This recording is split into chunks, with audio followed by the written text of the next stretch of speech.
Хүн төрлөختөн байгаль хийгэн үр ашгийг хүртэж ирсний хэрээр эргээд байгаль орчиндөө сөргөөр нөлөөлөхгүй, мөн түүний бүтээмжийг бууруулахгүй, үндсэн хэв шинжийг нь алдагдуулахгүй байх үүрэг хариуцлага хүлээж ирсэн билээ. Гарын 20 дугаар зуун гарснаас хойш зах зээл, уур амьсгалын өөрчлөлт, үйлдвэрлэл зэрэг олон хүчин зүйлсийн нөлөөнд автаж хүн байгалийн зохистой харилцаа алдагдах эрсдэл үүссэн гэдгийг бид өдөр бүр сонсож өөрсдөө түүний гэрчин болж яваа билээ. Зах зээл хөгжиж байгаа өнөө цагт бэлчээрийн мал аж ахуйн байгаль орчин болоод зэрлэг амьтанд сөрөг нөлөө үзүүлэхгүйгээр хэрхэн анхаарч ажиллах талаар энэ удаад ярилцах юм.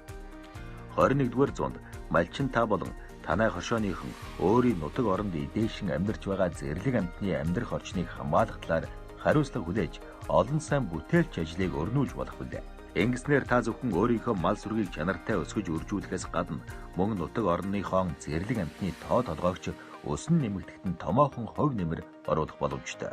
Та дангаараа мөн хоршооны малчидтайгаа хамтран дараах зөв дадлуудыг богино урт хугацааны туршид хийж гүйцэтгэхэд зайлшгүй анхаарна. Бэлчээр нутагтаа дарах зэрлэг амьтны жагсаалтыг мэргэжлийн хүмүүстэй хамтран зөв гаргаж, тоо толгойг нь хамгаалах зорилгоор нүүж буудалдаг, ундаалж мараалдаг гол бүс нутгийг тогтооно. Бэлчээрийн нөөцийг сэргээж, хамгаалах зорилгоор хашаа барих тохиолдолд зэрлэг амьтны нүүдэл хийдэг, амьдардаг орчинд сөргөөр нөлөөлөхгүй байхад анхаарна. Мал сүргэн зэрлэг амьтны ямар нэгэн гинтийн халдлагаас хамгаалах зөв арга хэмжээ авах зохих мэдлэгийг эзэмшээрэй. Мал сүрэгт араатан амьтан гинтийн халдлага учруулах үед зайлшгүй устгах шаардлага гарвал тухайн амьтныг зовиоргүйгээр хөнөөж холбогдох мэргэжлийн байгууллагад мэдээлнэ. Хавх ба өрг тавих химийн арга хэрэглэхийг хориглохыг анхаардаг. Манай нөхөрлөл дээр болохоор ан амьтан хамгаалахад бүрэн боломжтой байдаг. Манай нөхөрлөлийн ч гэсэн ан амьтнаа тулгуу, түлхүү цагаан зээр, тарвах, шувуу ажиглах энэ түлхүү өөртөө айгүй сайн хийдэг. Өмнө нь одоо бол ерөөсөө хинч одоо энийг хайхардаггүй, ямар хүн одоо явж байгаа энийг ажигладаггүй. Тэгтэл одоо хойд бас ан авалгаа гараад ирсэн байдаг. Энийг бол мөрдөж мөшгөх ажил маань бол илүү тодорхой болж өгч байгаа байхгүй юу? Энэ бүртгэл, энэ тооцоо явснаар энэ жил бид нар одоо хичнээн одоо бууг одоо манай энэ бэлчээрийн маань орчинд байсан юм. Тэгтэл одоо хойтон жил болоход хорогдсон юм уу, нэмэгдсэн юм уу? Хэрвээ хорогдсон бол хүчин зүйл нь юунаас болоод хорогдчихв? Хулгайн ангаас болов эсвэл бид нар өнөөдөр энэ ан амттыг байх оршин тогтнох газрын одоо эрхийн зөрчиж байгаад болчихов тий гэдэг энэ үнэлгээг хийхэд бол энэ бүртгэжүүлэлт, энэ хяналт одоо давхар бий болж байгаа. Байгалийн баялгаа хамгаалангаа өөрийн мал ахуйгаан ийхүү эрхэлж байгаа сайхан дуршлаг олныг дурдах боломжтой үзье.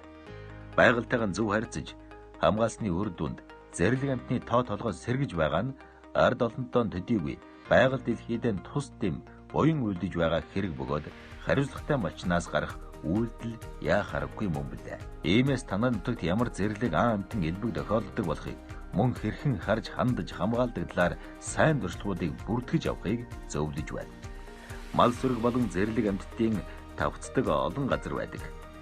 Тухайлбал отрын бэлчээр, улс цэцэг, хужир мараа бүх газар нутгийнхаа онцлог, байршлын тухай сумынхаа байгаль орчны байцаагч, эдвэгтэн байгаль хамгаалагч нараас асууж тодруулаарай. Үйлдвэрлэл, аж ахуйн үйл ажиллагааны явцад амьтан үргэж, дайжиж, үхэж хорогдож байгаад ажиглалт хийж бүртгээрэй.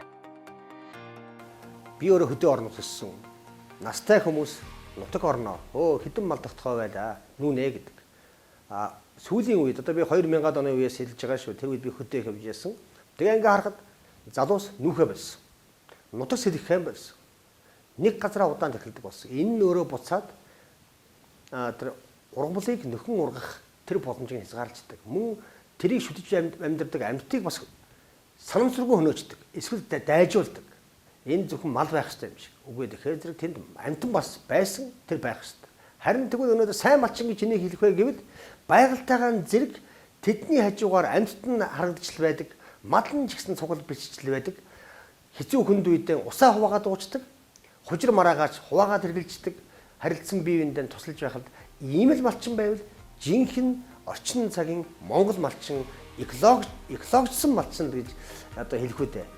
Малчин ба малчны хоршооно голын эрг орчмын жигүүртэн загас шавжийг өсгөн үржихэд чиглэсэн сайн дурын ажлыг мэргэжлийн ихтэй сургууль, орон нутгийн байгаль орчны байцаагч, дунд сургуулийн сурагчтай хамтран зохион байгуулах ажлыг санаачлан хийхийг зөвлөж байна. Сармын бүргэдийн ан хийх бэсрэг наадам зохион байгуулах болсон нь гадаадаас ирэх жуулчдын тоог нэмэгдүүлж, малчтад уламжлалт соёлын хамгаалангаан мал аж ахуйн эрхлэх нэгэн чухал үйл явдал болж байна. Зэрлэг амьтдын эдээшлэн нүүдэлдэг нутагтай малчид бэлчээр нутгаан зөрүүлэх, магчин амьтдыг дайжуулах арга хэрэглэх, мануухай босгох, малын хотонд гэрэл тавих, чимээ гаргах хэрэгслийг ашиглах зэрэг энгийн арга хэрэглэх. Сайн дурын байгаль хамгаалагчд болон нөхөрлүүдийн тарвага, бууга, эрүүс, янгир зэрэг амьтдыг хамгаалан өсгөж байгаа ажлуудыг орон нутгийн засаг захиргааны зүгээс олон нийтэд мэдээлэх, урамшуулан бүртгэх. Шуудын дайран өнгөрдөг, нүүдлийн болоод үржлийн ач холбогдолтой газар нутгийг тодорхойлох, хөгтөн амьтдын гол бэлчээр нутгийг хамгаалах, услан ундаалж байхыг зөвлөсөн байна. Өнөөгийн зах зээл биднийг байгаль орчиндөө ээлтэй бизнес явуулж, эко бүтээгдэхүүн санал болгосон тохиолдолд арай илүү үнээр худалдаж авах хандлагатай болсон. Энд малчид та бүхнийг ухаадаг, алсыг харсан хандлагаар ноолуур төдийгүй бусад түүхийн эдийн чанартай бэлтгэн нийлүүлэхийг уриалж байна. Үүний тулд бидний танд зөвлөж байгаа олон зөв дадал, сайн дуршлагуудыг хэрэгжүүлнэ гэдэгт итгэлтэй байна.